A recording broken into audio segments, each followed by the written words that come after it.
have a date tonight? Tonight's the night, right?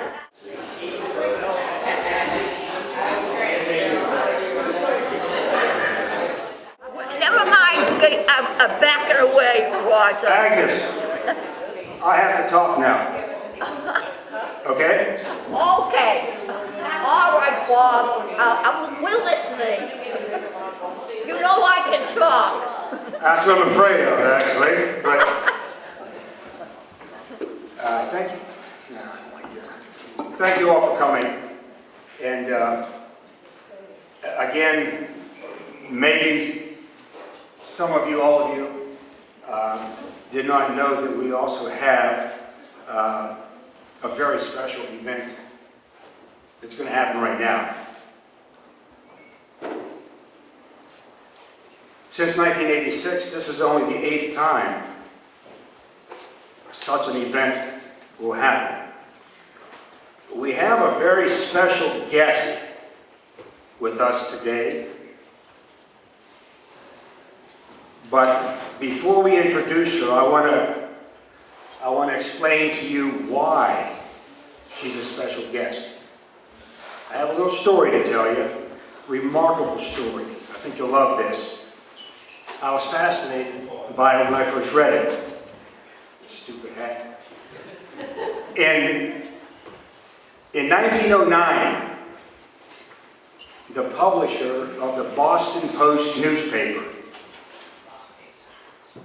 he wasn't happy with the sales of his newspaper. So he thought, what can I do to ramp up circulation? So he came up with an idea. He said, all right. He said, every town in New England has to have their oldest citizen. There has to be. So he thought, he said, all right. So this is true. When I read this part, I had to read this 3 times. From the Congo in Africa, he had 700 7-foot strips of pure ebony wood sent to him in Boston from the Congo. What he did is he sent those strips of wood to a craftsman in New York who crafted these things down to 32-inch walking sticks. What the publisher did is on top of each stick, he put a 14-karat gold topper. On top of the topper, he had inscribed, presented by the Boston Post to the oldest citizen of, the name of the town would have been inscribed underneath that, and then to be transmitted. So what he did, he sent out 700 canes in 1909 all across New England to the selectmen, who would be the overseer of this cane. And what they were supposed to do is select the oldest citizen in the town and present that cane to that citizen. Now, here's where we have a problem. We know that Wakefield received one of the original canes. I actually found an article in the September 1909 Carroll County Pioneer that shows the picture of the gentleman holding the cane. We know that Wolfboro received a cane because there's an article in the Granite State News from September of 1909. Nothing about Brookfield. Actually, I went through up to 1950 with the Carroll County Pioneer. So we could not find any record, any documentation, anything about what happened to the Brookfield Town cane. Now, do we know that we got one? Wakefield got one, Wolfboro got one, so more than likely Brookfield did get one, but it is lost. We have no idea what happened. Now, so we jump forward to 1986. The selectmen got together and they decided, well, let's do our own cane. Let's have a Brookfield cane, and let's present that to the oldest citizen in our town. The cane that you see here was crafted by a gentleman by the name of William Sear. The cane, which is walnut, is actually the baluster, is a spindle from an old farmhouse here in Brookfield.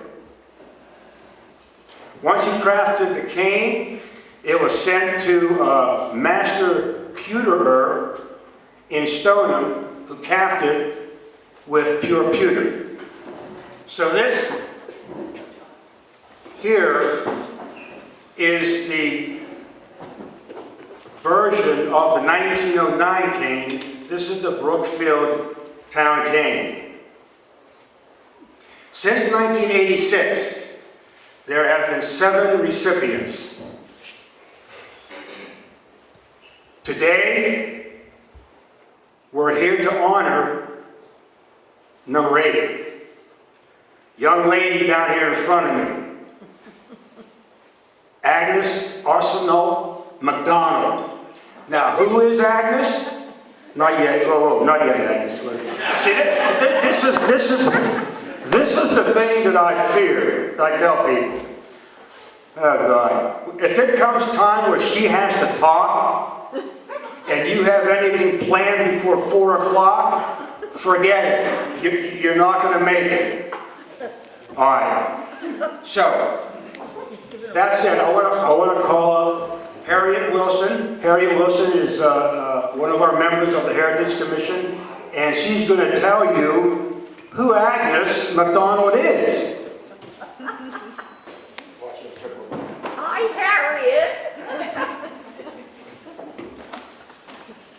So, Agnes McDonald, to whom you have just been introduced, was born in Reading, Massachusetts on March 24, 1928.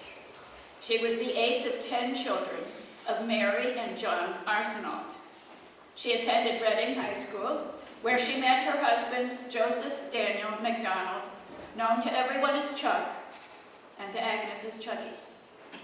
They began dating in 1945 and were married in 1946, when they began a career in remodeling and building homes. They began by buying homes, remodeling and renovating them, and then selling them, what today we call flipping. Their renovation philosophy was to add to old houses, but don't subtract, thus maintaining the character of the old homes. They eventually expanded into construction of luxury homes in the Andover area of northern Massachusetts. I got lost, wait a minute. Chuck designed those homes with help from Agnes, and no 2 homes were ever alike. One even had an Olympic-sized swimming pool on the first floor, visible when one came in the front door. Agnes and Chuck always wanted a farm, and looked for several years before purchasing the one on Clark Road in Brookfield in the early 1960s. They were what Agnes calls winter people, staying in and renovating the house and barn when the construction business in Massachusetts slowed for the winter. They retired in 1995 and moved to Brookfield permanently in 2000. Each of these town cane holders represents the best of Brookfield's spirit, past and present. And we're thrilled to introduce Agnes as the latest recipient.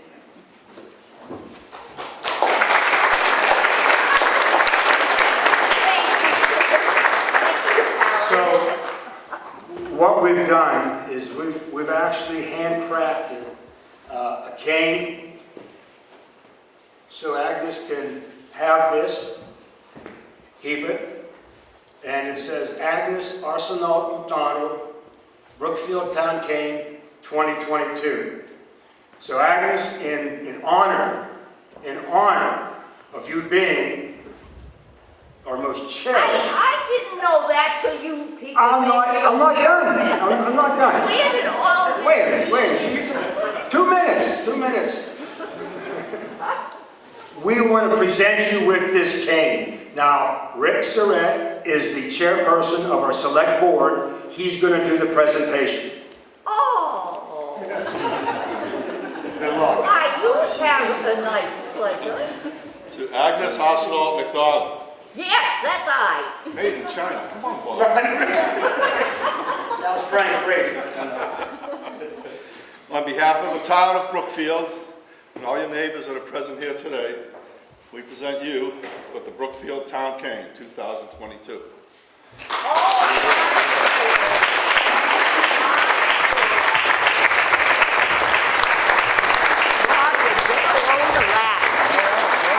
I'm not going to share it. Can we all stand and give Agnes a Brookfield round of applause?